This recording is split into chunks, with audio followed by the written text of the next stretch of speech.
Friends इनकी வந்து பாத்தீங்கன்னா சேமக்காய்ங்க வறுவல் வந்து எப்படி பண்றதுன்னு பார்க்கலாம். இது பண்றது வந்து பாத்தீங்கன்னா ரொம்ப சிம்பிள் ஈஸி சூப்பரா இருக்கும். சோ ஆயில் வந்து போட்டுருக்கோம்.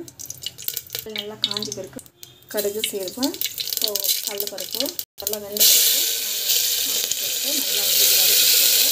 சோ நம்ம பாத்தீங்கன்னா ஜிஞ்சர் கார்லிக் பேஸ்ட் போட்டு நல்லா வந்து வதக்கிக்கோங்க.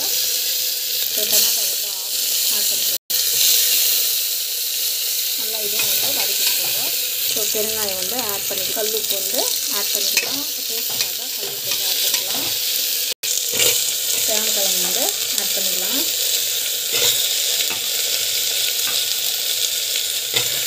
இதில் வந்து பார்த்தீங்கன்னா மஞ்சள் பொடி தனியா பொடி எல்லாமே இருக்குது. ஸோ மிளகாத்தூள் வந்து கொஞ்சம் ஆட் பண்ணிக்கலாம்.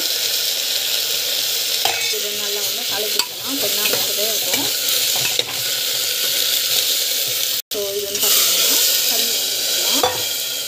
தண்ணி ஊற்றி நல்லா வந்து வேகட்டும். ஸோ மூடி போட்டு வச்சிடலாம். ஒரு 3 விசில் வந்த பிறகு ஆஃப்